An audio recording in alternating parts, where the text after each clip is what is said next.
Dentro da cultura pop moderna, o momento que acontece a derrota acaba sendo alguma etapa, acaba sendo um caminho para um fim, um caminho para algo maior. Acho que isso ficou muito enraizado na nossa cabeça por causa de Guerra Infinita e Vingadores Ultimato. Teoricamente, aqui não dá nem o mesmo filme, uma continuação atrás da outra. Bem na teoria mesmo. Mas basicamente ali isso ficou bem enraizado na mente da cultura pop, na mente do brasileiro, na mente do americano, porque os mocinhos perderam. Metade do universo foi apagado. Porém, no outro filme, aqui na verdade só foi um, um ponto de transferência para algo maior que estava acontecendo. Um de 14 milhões que eles venciam. E O Senhor dos Anéis, por exemplo, lá do Tolkien, é algo que possa mostrar um pouquinho disso, como o Gandalf. O Gandalf parece uma tragédia irreversível. Os discípulos da sociedade acreditavam que perderam seu maior líder, tudo acabava. A gente pode citar até Aslan em Nárnia, no filme lá, a princesa, o guarda-roupa e o leão, tudo mais. A gente consegue citar isso daí também. Tudo parecia perdido. Todos acreditavam que tinham perdido, que o vilão tinha ganho, que o vilão ia ganhar. Mas aquela queda no final da história, Deus usou para um acontecimento maior. A de Gandalf, ele retorna mais forte para cumprir o seu propósito. O Aslan morreu por Edmundo, mas mesmo assim ele retornou. Ele retornou e venceu a feiticeira. Em Romanos 11, Paulo está respondendo uma pergunta que certamente existia na mente dos cristãos, depois de tudo que Paulo havia escrito, depois de tudo que eles estavam vivenciando naquela época. Se Israel rejeitou o Messias, Deus abandonou Israel? A resposta de Paulo é um sonoro não, como vimos aqui do verso 7 até o verso 10. O tropeço de Israel não surpreendeu Deus em nenhum modo. Pelo contrário, Deus está usando até a incredulidade dos judeus para cumprir a sua vontade, para cumprir a sua boa obra.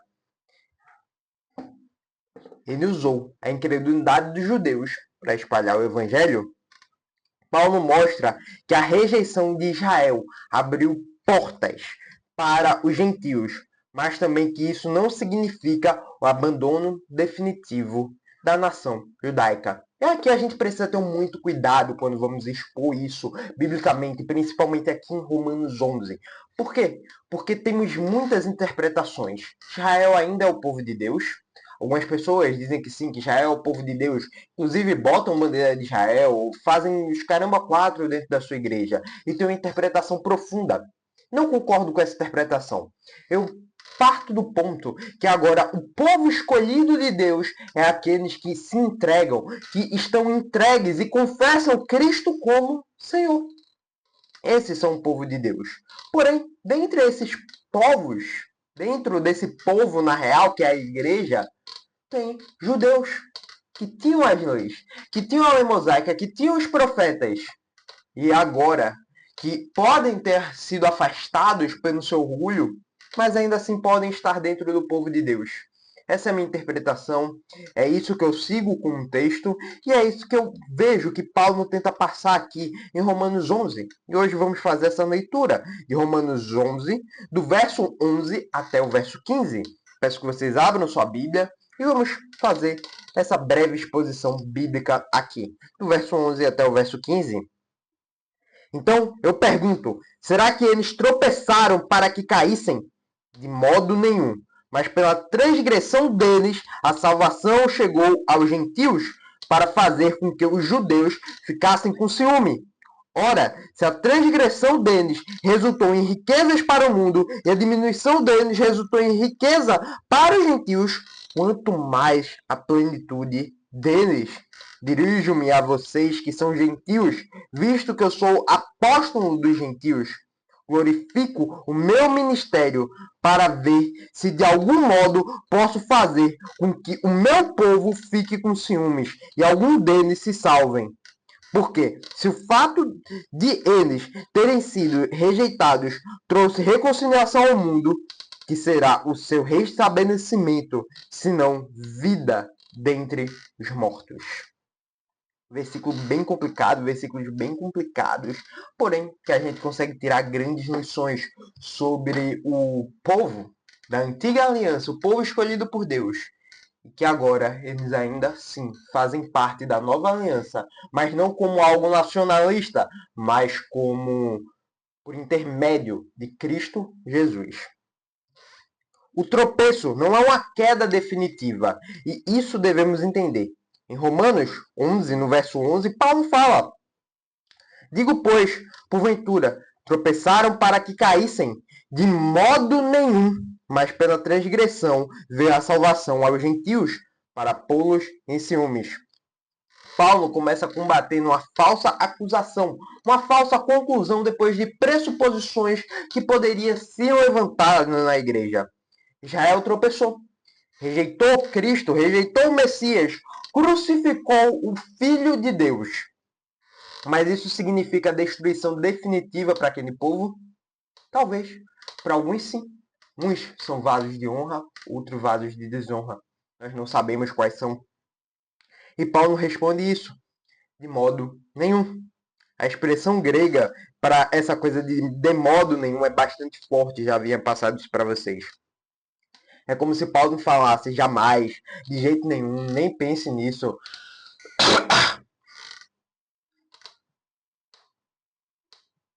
O tropeço de Israel foi real. A disciplina e o juízo de Deus sobre Israel foi real. Porém, em Atos, a gente, por exemplo, vê as pregações de Pedro voltado ao público judeu para se arrependerem. Deus já transformou o mal deles em bem, e os escolhidos dele ainda podem ser enxertados no povo de Deus. Entre aspas. O abandono definitivo de Deus para com os judeus, no contexto aqui do texto, não aconteceu. E isso mostra algo sobre o caráter do próprio Deus. Quando Deus disciplina seu povo, seu objetivo não é uma destruição, não é destruir Israel, mas uma restauração. Deus se ira, Deus corrige, Deus castiga, mas como um pai, como uma mãe, corrige em amor, para que os seus filhos voltem ao juízo. Em Jeremias 29:11, Deus diz: porque eu bem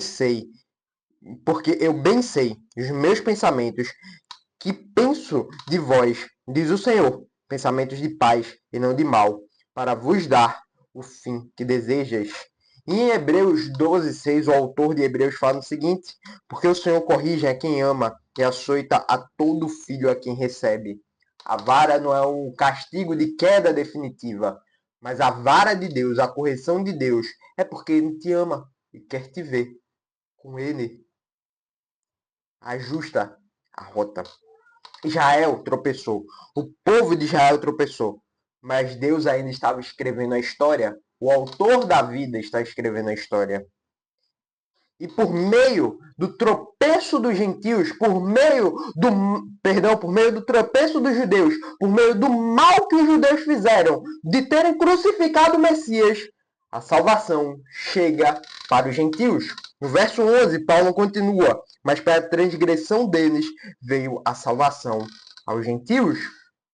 Isso é totalmente impressionante. Aquilo que parecia uma derrota, o Cristo crucificado, a nação santa escolhida de Deus, rejeitando o próprio Deus.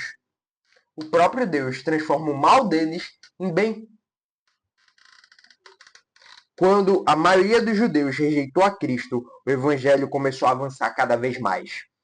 O ambiente, lá em Atos, quando o evangelho mais se espalha pelas regiões, pelos confins da terra, é quando a perseguição aumenta, quando os romanos aumentam a perseguição, quando os saduceus aumentam a perseguição, quando os fariseus aumentam a perseguição. Quando Estevão é morto, os cristãos se espalham e começam a espalhar a mensagem de Cristo para os confins da terra. Mateus 21:43, Jesus havia anunciado isso. Portanto, vos digo que o reino de Deus vos será tirado e será entregue a um povo que lhe produzirá os respectivos frutos. A queda dos judeus, o próprio Deus usou. Devemos aqui entender um pouquinho a correlação de soberania e responsabilidade. A responsabilidade do pecado, a responsabilidade do erro recaiu sobre os judeus.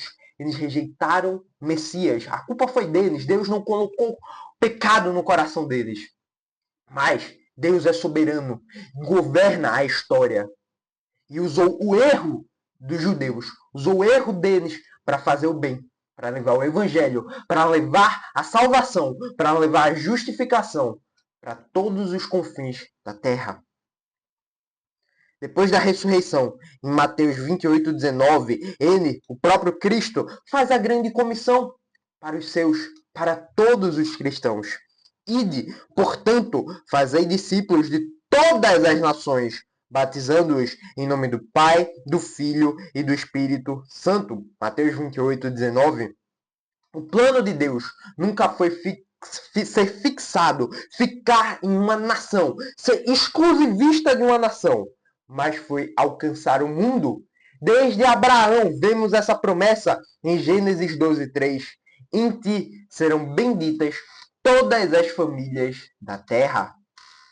O evangelho saiu de Jerusalém, foi para Antioquia, foi para Roma, foi para a Europa, foi para a África, foi para a Ásia e chegou até nós. Chegou na América, uma terra desconhecida lá no século XVI. E a gente chegou aos confins da terra. E a missão continua hoje para espalharmos o evangelho. E isso que aconteceu com os judeus foi porque o próprio Deus escreve a história. E ele fez para pôr ciúmes neles. Continuando no verso 11. Para pô-los em ciúme. Paulo não estava falando de inveja, uma inveja pecaminosa. A ideia é o despertar de Israel, para eles perceberem que um povo que não tinha lei, que não tinha profetas, que Deus não se revelou, agora se revela para um povo que não é o povo da antiga aliança, mas se revela aos gentios. Os judeus deveriam olhar para os gentios, recebendo as promessas do Messias e perceber: era isso que Deus havia prometido para mim. Aquilo é o caminho correto e se prostrar diante de Cristo, confessá-lo como Senhor e fazer parte do povo de Deus, a Igreja Santa. É um chamado. Isso tudo que Deus tem feito com Israel é um chamado para o arrependimento. Curiosamente, Deus já havia profetizado isso muito antes, lá no Pentateuco, Deuteronômio 32:21.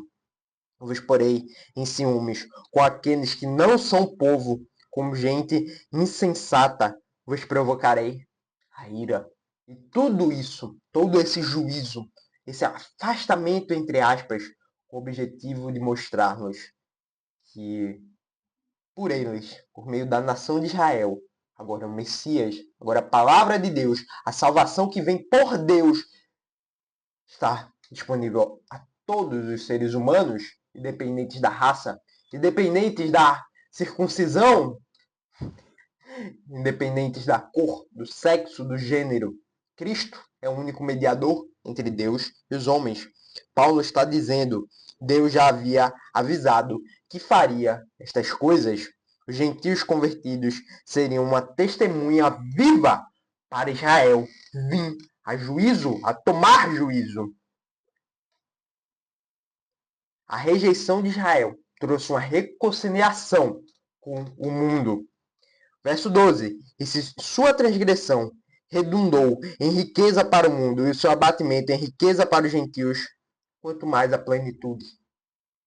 A lógica de Paulo é simples. Se a rejeição trouxe bênção, se a rejeição trouxe essa tamanha bênção para o mundo, imagine a restauração daqueles que são os vasos de honra de Deus no meio do povo de Israel. Eles têm um conhecimento, têm tudo. Imagine as bênçãos que ele pode trazer. O próprio Paulo é um judeu. Paulo, perseguidor, rejeitado, rejeitava a graça de Cristo, rejeitava Cristo. Mas quando a graça moldou, a graça puxou o seu coração, ele não pôde mais resistir e falou: Cristo, eu sou teu. e virou o apóstolo dos gentios, espalhando o evangelho para cantos inimagináveis. E até aqui em Romanos ele fala mais para frente que um dos objetivos com essa carta, um dos objetivos com a visita em Romanos, era um objetivo missionário para ele ir para a Espanha. Seu endurecimento parcial abriu portas para milhões de pessoas conhecerem o evangelho. O que Deus faria, o que Deus fará quando trouxer muitos judeus à fé no seu Filho, Cristo Jesus. Paulo enxerga algo grandioso para o futuro. Não porque Israel merece, porque ele mesmo fala que nada é por merecimento. Todo ser humano pecou e destituído está da glória de Deus. Não há um justo sequer na face dessa terra. Mas porque Deus é fiel em cumprir suas promessas. Como escreveu em 1 Coríntios, capítulo 1, verso 9. Fiel é Deus, pelo qual fostes chamados à comunhão de seu Filho Jesus, nosso Senhor. O próprio Deus nos chama à comunhão, tanto gentios quanto judeus, que hão de vir para a igreja, para o povo da nova aliança de Deus. A fidelidade divina é maior que qualquer infidelidade humana. Não cremos em um Deus niilista. Não cremos em um Deus que cria as coisas e deixa à mercê da humanidade. Mas cremos em um Deus soberano que governa a história com sua mão. A restauração será ainda maior. Do verso 13 ao verso 15, Paulo fala: dirijo-me a vós, outros, que sois gentios, visto, pois, que eu sou apóstolo dos gentios. Glorifico o meu ministério para ver de algum modo posso incitar a emulação os do meu povo e salvar alguns deles. Porque se o fato de terem sido eles rejeitados trouxe reconciliação ao mundo, que será o seu restabelecimento, senão vida dentre os mortos? Paulo amava profundamente seu povo e a gente consegue notar isso. Romanos 9, do verso 1 ao 5, mostra Paulo falando, chorando por Israel, chorando pelo seu povo, chorando pela descendência de Israel, dizendo, se eu pudesse, se fosse possível, eu ia para o inferno por eles. E Paulo amava o seu povo, amava aqueles que o perseguiam. Mesmo sendo apóstolo dos gentios, ele nunca deixou de desejar a salvação de judeus. Ele evangelizava os gentios, mas seu coração continuava quebrantado por Israel. A gente já fez essa exposição, mas voltando aqui, verso 9, vamos ler aqui. Do capítulo 9, do verso 1 ao verso 5. Digo a verdade em Cristo, não minto, e minha consciência confirma isso por meio do Espírito Santo. Sinto grande tristeza e tenho incessante dor no coração, porque eu mesmo desejaria ser amaldiçoado, separado de Cristo por amor de meus irmãos. Meus compatriotas segundo a carne são israelitas. A eles pertencem a adoção, assim como a glória, as alianças e a promulgação da lei, o culto e as promessas. Deles são os patriarcas, e também deles descende o Cristo segundo a carne, o qual é sobre todos Deus bendito para sempre. Amém. Pesado, pesado. Aqui vemos o equilíbrio bíblico. Paulo cria na eleição. Paulo cria na soberania de Deus. Mas isso não diminui seu zelo evangelístico. Cremos na soberania. Cremos na eleição de Deus. E isso deve ser um estopim para evangelizarmos ainda mais. Porque, graças à eleição, aonde plantarmos a semente em terra fértil, ali brotará. Isso não pode diminuir nosso zelo evangelístico. Pelo contrário, Paulo pregava mais assim como devemos pregar. Paulo orava mais assim como devemos orar. Paulo sofria mais. Romanos 10, 1. Irmãos, a boa vontade do meu coração e a minha súplica a Deus a favor deles são para que sejam salvos. A esperança de Paulo era que Deus ainda realizaria uma grande obra entre os descendentes, segundo a carne, de Abraão. Que agora eles poderiam entrar na descendência espiritual de Abraão também. A descendência dos salvos em Cristo Jesus. Romanos 11, do verso 11 ao 15, ensina pelo menos 5 verdades fundamentais que devemos ter fixadas. Deus continua no controle, mesmo quando tudo parece errado. Quem poderá nos separar do amor de Deus? Lá em Romanos 8 fala. Quem poderá nos separar do amor de Deus? Será nudez, tristeza, a espada, tudo mais, uma série de coisas que Paulo fala. Deus continua no controle. O tropeço de Israel não foi um acidente, fazia parte do plano soberano de Deus. Romanos 8, 28. Sabemos que todas as coisas cooperam para o bem daqueles que amam a Deus. A segunda coisa que temos aqui é que o evangelho é para todas as nações, não mais para um povo específico, não mais para a América, qual é o nome daquela desgraça? Mormons, América Mormon, do John Smith, ou Israel, dos judeus lá com Torá, Tanakh e tudo mais, não. É para todas as nações. Nós somos a prova viva disso. Gentios como nós fomos alcançados pela graça de Cristo. Não pertencíamos à antiga aliança. Aquela aliança antiga não era para nós, era para os judeus. Mas fomos enxertados pela fé em Cristo. A terceira coisa que eu já venho batendo na tecla é que devemos evitar qualquer arrogância espiritual. A graça não é algo para nos colocar como arrogantes, mas é para mostrar nossa humilhação, porque só dependemos da graça de Cristo. Tudo que temos vem por meio de Deus, não pela nossa força. Quarto ponto é que devemos evangelizar e devemos amar a evangelização, buscar evangelizar, porque é uma missão não para missionários, não para o seu pastor, mas uma missão para todo o corpo de Cristo. Paulo nunca perdeu sua paixão por almas. Soberania de Deus não elimina missões, mas nos deve dar um zelo para essas missões. A soberania de Deus garante o sucesso, 100% de sucesso para a evangelização. E a quinta verdade é que Deus ainda não terminou a sua obra. Talvez você olhe para alguém distante e pense: não há esperança, não tem mais jeito, eu desisto. Como eu já pensei isso? E Paulo diria: olhe para Israel. Quando parecia impossível, Deus continua trabalhando. Deus continua trabalhando até naquela pessoa que você pode dizer: é impossível ela vir a Cristo. Mas Deus continua trabalhando. Evangelize, viva com aquela pessoa, mostre a outra face, mostre o que é ser um cristão com a convivência, evangelize outras pessoas, mostre Cristo em você, mostre o Espírito Santo, os frutos do Espírito da sua vida. Quando parecia impossível, Deus continua trabalhando. O Deus que usa tropeços, o Deus que usa erros humanos para cumprir seus propósitos, continua agindo nos dias de hoje. A história da redenção não é sobre a fidelidade de homens a Deus, mas é sobre a fidelidade de Deus. Filipenses 1,6. Aquele que começou a boa obra em vós há de completá-la até o dia de Cristo Jesus. Amém? Esse foi o vídeo de hoje. Espero que você tenha gostado. E até a próxima, galera. Falou, fui e tchau.